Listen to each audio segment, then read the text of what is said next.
Marcus Rivera had always believed that his 2019 Harley-Davidson Street Glide was more than just a motorcycle. It was his sanctuary on wheels, his escape from the chaos of managing a busy auto repair shop in suburban Phoenix. The gleaming black Beast with its custom chrome details represented 3 years of saving every spare dollar and countless weekend hours, lovingly maintaining every bolt and bearing. What he never expected was that parking it outside his neighborhood coffee shop on a peaceful Saturday morning would trigger the most bizarre confrontation of his 34-year life.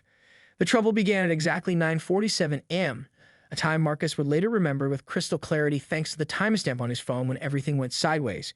He had just finished his usual weekend ritual, 20-mile ride through the desert highways, followed by a large coffee and blueberry muffin at Sunrise Cafe, a local spot where bikers and early risers gathered to start their weekends right.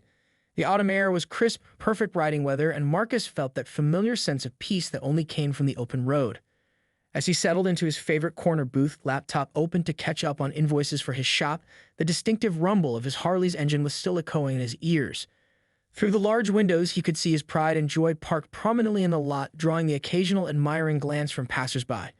The bike was immaculate, not a single scratch on its midnight black paint job, chrome pipes gleaming in the morning sun, custom leather saddlebags that had cost him a small fortune but were worth every penny. That's when she appeared. Karen Whitmore, though Marcus wouldn't learn her name until much later, materialized beside his motorcycle like a storm cloud on an otherwise perfect day. She was probably in her mid-40s, wearing yoga pants that had clearly never seen a yoga studio, designer sunglasses perched atop artificially blonde hair, and carrying a purse that cost more than most people's monthly rent. But it wasn't her appearance that caught Marcus' attention through the window. It was her behavior. She was circling his Harley like a predator sizing up prey, her manicured fingers trailing along the chrome as if she were appraising livestock. She pulled out her phone, taking pictures from multiple angles, occasionally stepping back to frame the perfect shot. Other customers in the cafe had begun to notice too, pointing and murmuring among themselves about the strange woman documenting every inch of the motorcycle. Marcus felt his chest tighten with the territorial instinct that every bike owner knows well. He'd heard the horror stories, motorcycles stolen in broad daylight, stripped for parts, or worse, taken for joyrides by people who had no business operating anything more complex than a shopping cart. He quickly saved his work, closed the laptop, and headed for the door, his coffee growing cold on the table behind him. "Excuse me," Marcus called out as he approached, trying to keep his voice friendly but firm. "That's my bike you're photographing." Karen looked up with the kind of smile that didn't reach her eyes, the practiced expression of someone accustomed to getting exactly what she wanted through sheer force of entitlement. "Oh, perfect timing," she exclaimed as if Marcus had arrived specifically to serve her needs. "I was just about to come find you. This motorcycle is exactly what my son needs for his 16th birthday next month." Marcus blinked, processing the absurdity of the statement. "I'm sorry, but it's not for sale." That's when Karen's expression shifted, and Marcus caught his first glimpse of the storm that was about to engulf his peaceful Saturday morning. "Not for sale?" Karen repeated, her voice rising an octave as if Marcus had just spoken in a foreign language. "Everything's for sale, honey. It's just a matter of price." She reached into her oversized purse and pulled out a crisp dollar bill, waving it in front of Marcus's face like she was performing a magic trick. "I'll give you $1 for it." "That's a fair offer." Marcus stared at the single bill fluttering in the desert breeze, convinced he was either having a stroke or had somehow stumbled into an alternate reality where basic economics didn't exist. Around them, other coffee shop patrons had begun to gather, drawn by the increasingly surreal nature of the conversation. A few bikers who'd been admiring his Harley from across the parking lot were now openly gawking, their expressions a mixture of disbelief and secondhand embarrassment. "Ma'am," Marcus said slowly, as if speaking to someone with a traumatic brain injury, "this motorcycle is worth $35,000. I'm not selling it to you for $1. Karen's face contorted into an expression of righteous indignation that would have been comical if it weren't so genuinely terrifying. $35,000? For that old thing? You're trying to rip me off?" She gestured dismissively at the pristine Harley, its chrome gleaming like jewelry in the morning sun. "Besides, my son Tyler deserves this bike. He just got his license, and he's been working so hard in school. He has a 3.2 GPA. The logic was so spectacularly flawed that Marcus found himself momentarily speechless. He glanced around at the growing audience, hoping someone else might step in to explain basic reality to this woman, but everyone seemed as stunned as he was. An elderly man in a Vietnam veteran's cap just shook his head and muttered something about entitled people these days. "Listen," Marcus tried again, summoning every ounce of patience he developed from dealing with difficult customers at his auto shop. "I understand you want to get your son a nice gift, but this isn't how buying things works. You can't just decide what something costs based on what you want to pay.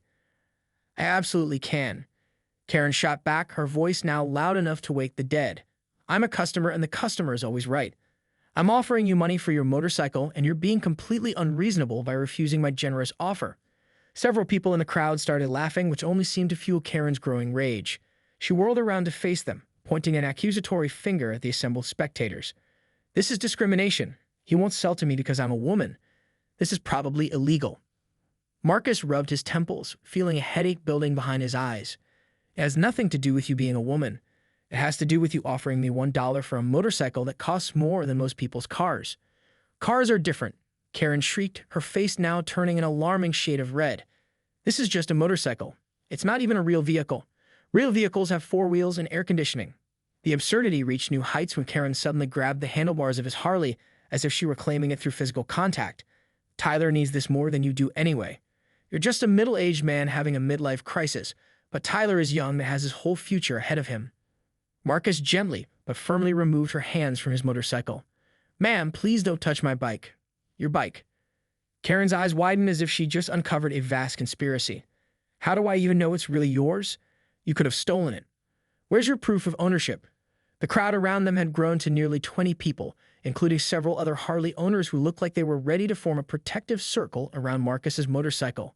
One burly man in leather chaps stepped forward, crossing his arms over his chest. Lady, you need to back away from his ride. But Karen was just getting started.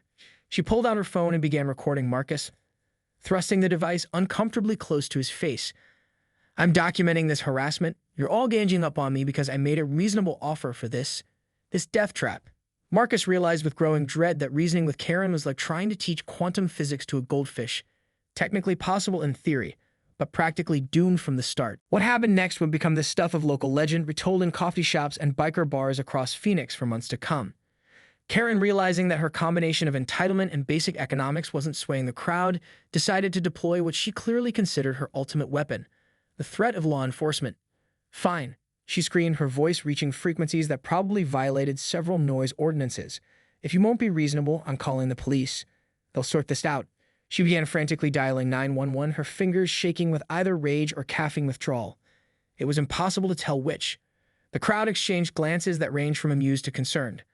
Marcus felt his stomach drop, not because he'd done anything wrong, but because he knew from experience that involving the police in any situation immediately made everything 10 times more complicated, regardless of who was actually at fault. Ma'am, he said, raising his hands in what he hoped was a calming gesture, please don't call the police over this. There's no crime here. I just don't want to sell you my motorcycle. But Karen was already speaking into her phone with the dramatic flair of someone reporting a terrorist attack. Yes, hello? I need officers immediately at Sunrise Cafe on Desert Ridge Road.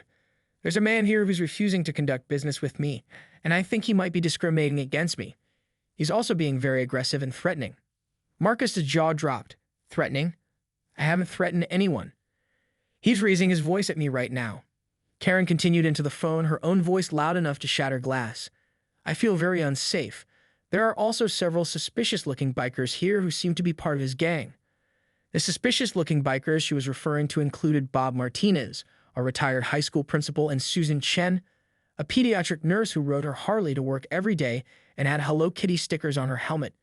They looked about as threatening as a group of suburban book club members, which, coincidentally, several of them actually were.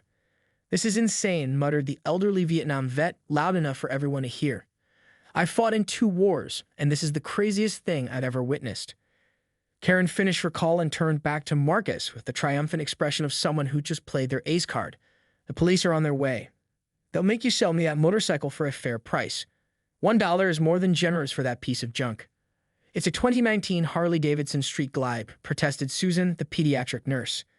Do you have any idea what those cost? I don't care what the sticker price says. Karen shot back. Value is subjective, and I'm subjecting it to being worth $1. The crowd erupted in a mixture of laughter and groans. Someone started recording with their phone, muttering something about this definitely going viral on social media. Marcus could already see the headlines. Entitled woman tries to buy $35,000 motorcycle for $1, calls police when owner refuses. Within minutes, the distinctive sound of sirens could be heard approaching, and Karen's expression shifted to one of smug satisfaction. Now you'll see, she said, crossing her arms over her chest. The police will straighten this whole mess out. They'll make you honor your obligation to sell to me at my offered price." Marcus rubbed his face with both hands, wondering how his peaceful Saturday morning coffee had transformed into what felt like a fever dream directed by someone who'd never heard of logical thinking. The other patrons were now openly betting on how the police would react when they heard Karen's complaint. 2 patrol cars pulled into the parking lot, and Marcus watched as officers Jennifer Walsh and David Kim stepped out, both looking like they were expecting to handle a serious altercation rather than a dispute over motorcycle sales. Officer Walsh, a 10-year veteran with the patience of a saint, surveyed the scene, a pristine Harley surrounded by a crowd of coffee drinkers and weekend bikers, with one woman practically vibrating with righteous indignation. "All right, folks," Officer Walsh called out, "what seems to be the problem here?" Karen immediately rushed forward, clutching her dollar bill like it was the deed to the Brooklyn Bridge. "Officer, thank goodness you're here. This man is refusing to sell me his motorcycle. I'd offered him fair market value, and he's being completely unreasonable."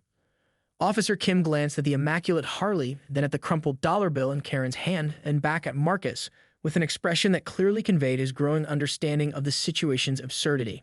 Officer Walsh had dealt with her fair share of unusual calls during her decade on the force: domestic disputes over lawn gnomes, noise complaints about aggressive roosters, and once, memorably, a 3-hour standoff with a man who'd barricaded himself in his garage because his wife wanted him to throw away his collection of vintage cereal boxes. But this Saturday morning call was already climbing the ranks of her most bizarre experiences. "Ma'am," Officer Walsh said carefully, "can you explain exactly what you mean by fair market value?"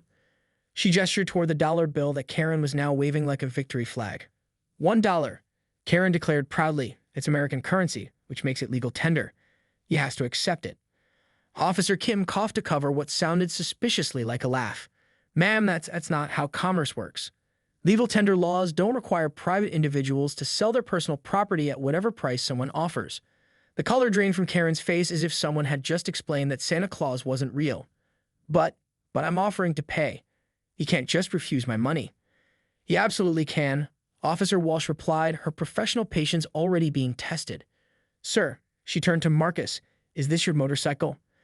Marcus nodded and pulled out his registration and insurance documents, which he always kept in his wallet. "Yes, officer. I bought it 3 years ago, completely legally. I have all the paperwork right here." Officer Walsh examined the documents while Karen sputtered in the background about conspiracy theories and discrimination. "Everything looks to be in order, Mr. Rivera.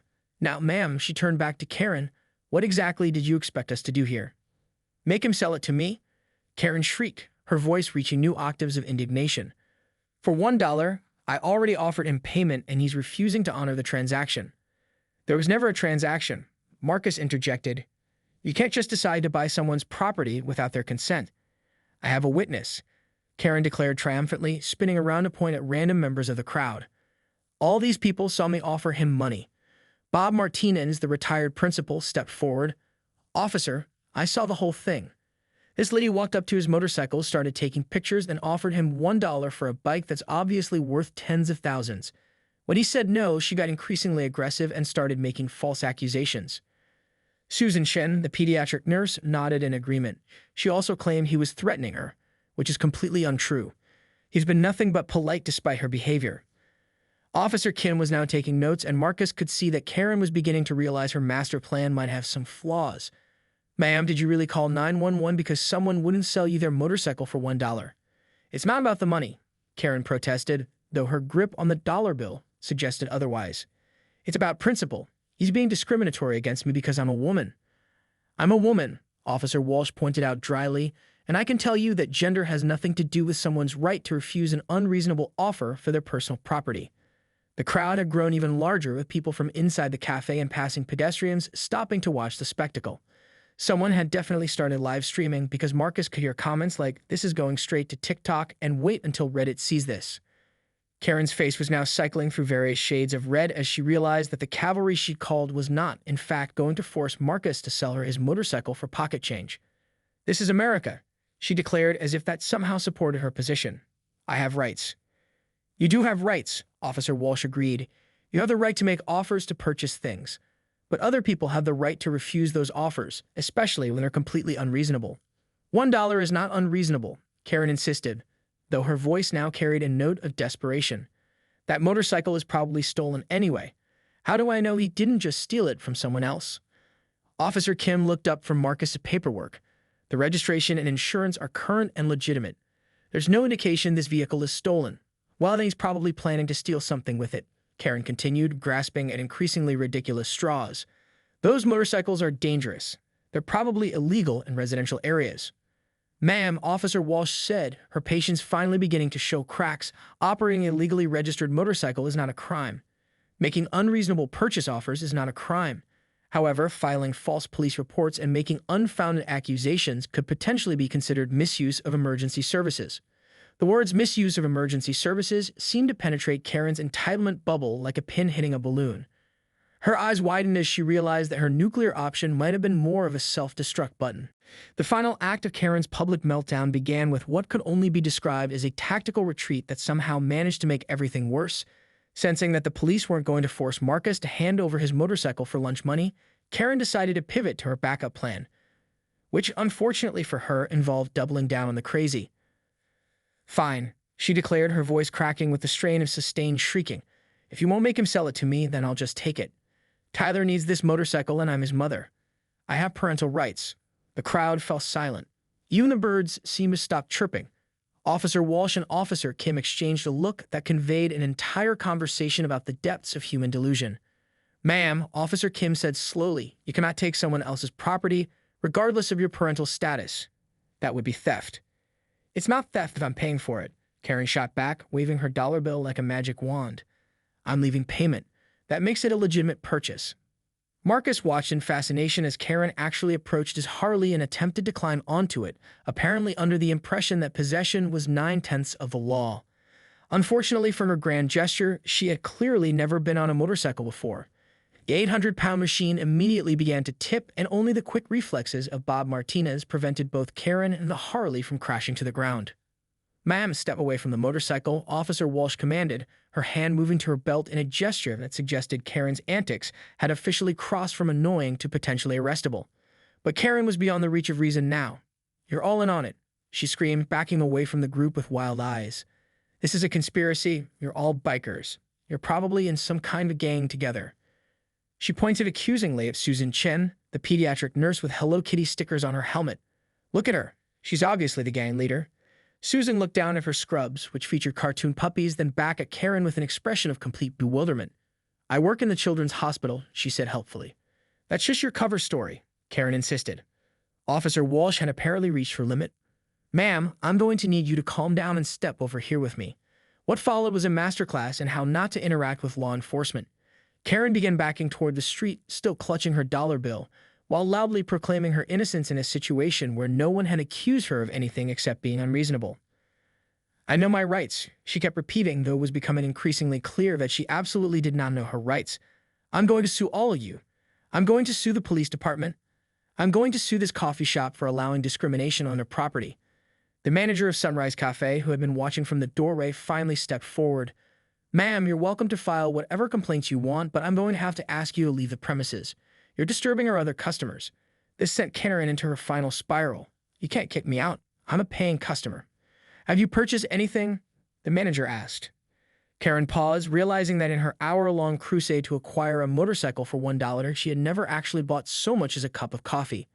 The crowd of onlookers, which had grown to include several families with children who were getting quite an education in adult behavior, began to disperse as it became clear that the show was winding down. Several people were still recording, and Marcus could already imagine the Reddit posts and TikTok videos that would immortalize this Saturday morning's madness. Officer Kim approached Marcus while Officer Walsh continued trying to reason with Karen, who was now demanding to speak to the manager's manager. Sorry about all this, Mr. Rivera. Are you planning to press any charges? Marcus looked at his pristine Harley, then at Karen, who was now arguing with a parking meter as if it might provide better customer service than the humans around her. No, I think she's learned her lesson. Or she will when she sees herself all over social media. Indeed, within hours, videos of Karen's performance had racked up millions of views across various platforms. The incident became a viral sensation, spawning memes, reaction videos, and countless discussions about entitlement culture. Karen herself disappeared from public view, though rumors persisted that she had tried to purchase the viral videos of herself for $1 each. Marcus never did finish his coffee that morning, but he gained something far more valuable, a story that would entertain friends and fellow bikers for years to come. And his Harley? It remained exactly where it belonged in his garage, worth every penny of its actual value and not a dollar less. As for Tyler, Karen's allegedly deserving son, Marcus later learned through local social media groups that the 16-year-old was mortified by his mother's behavior and had started a part-time job to save up for his own motorcycle at market price, like a reasonable human being.